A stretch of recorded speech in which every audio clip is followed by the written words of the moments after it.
Ẹ kú ojúmọ́ gbogbo ẹjú tó ń wò ọjọ́ náà ò lè fọ́ àwa náà tí a sì ń sọ̀rọ̀ ànítẹnugbó lọ bí ọwọ́. Ẹ káàbọ̀ sí abala kókó tó wà nínú àwọn ìwé ìròyìn wa fún ti ojúmọ́ ìní tá a tó mú wá tọ̀yìn wá ẹ tí mo bá ṣe máa ń ṣe lórí ìkànnì Ọ̀sọ́lọ́ TV.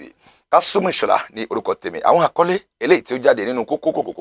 èyí tó wà nínú àwọn ìwé ìròyìn náà lámọ̀rẹ̀ sí mú gbọ́ báyìí. La Cloche du Jour lákòókò ska láàárọ̀ níbi tó ti ṣàlàyé nípa àwọn bí wọ́n ṣe fọ́ àwọn ọlọ́kadà ní akoto pé kí wọ́n máa dé lórílẹ̀‐èdè yìí láì gbà kọ́bọ̀ lọ́wọ́ wọn. Àwọn àjọ kan ni wọ́n ṣètò ẹ̀tẹ́ bá kà sọ wájú. La Cloche du Jour náà ni ó ṣàlàyé. Bákan náà ló tún sọ nípa mínísítà tí ó lọ kàn sí àwọn ọmọ ilé-ìgbìmọ̀ aṣòfin yẹn mínísítà Tonato nínú àwọn àlàyé èyí tí ó ṣe fún wọn lórí kí àwọn ọmọ ilé-ìgbìmọ̀ aṣòfin orílẹ̀-èdè Benin kí wọ́n lọ fi ọkàn balẹ̀ látàrí Lac Atieme èyí tí ó di odò kan èyí tí ó ń fi gbogbo gbà ń dẹ́rùbà orílẹ̀-èdè Benin lápapọ̀. Ìwé ìròyìn Ilé Democratic Info ti ṣàlàyé nípa àwọn nǹkan tí ó wà níwájú tó ìdìbò lórílẹ̀‐èdè Benin táwa yìí. Ẹgbẹ́ olóṣèlú kọ̀ọ̀kan ti ṣe lálàyé pé ó yẹ kí wọ́n gbìyànjú láti lè rí i pé wọ́n ṣètò ọ̀hún gẹ́gẹ́ bó ti tọ́ àti bó ti yẹ tí kálukú yóò bára ẹ̀ nínú ètò ìdìbò tí láti yan ọmọlẹ́gbìmọ̀ aṣòfin tó ń bọ̀ lójú ọ̀nà ní orílẹ̀‐èdè Benin. Bákan náà ni ìwé ìròyìn Ilé Democratic tún kọ nípa bí olórí àjọ HAC lọ́wọ́lọ́wọ́ báyìí ní ìsìn arákùnrin Mórètí Remi bó ṣe kéde ikú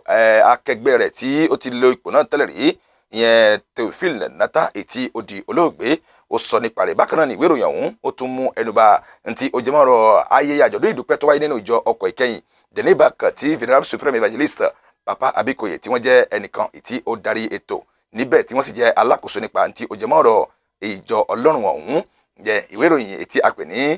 ìwé ìròyìn yẹn Le Democratic Info ló kọ nípa rẹ̀ láàárọ̀ òní.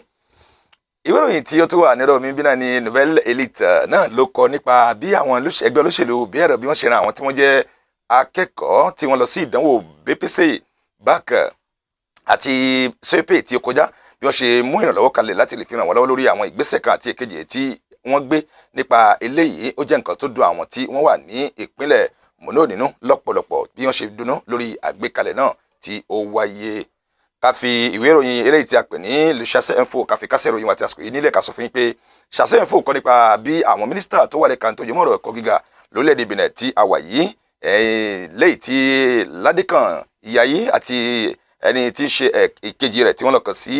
àjọ tí a pè ní DOB yẹn àwọn àjọ tó ń ṣètò lórí tí ó jẹ́ mọ́rọ̀ ìdánwò fún ilé ẹ̀kọ́ tí ó ga jùlọ tí a pè ní ìdánwò BAC òun náà ni wọ́n ṣe lálàyé nípa rẹ̀ bí ó ti lọ àti mo wá ní ẹ̀kúnrẹ́rẹ́ fún yín lásìkò.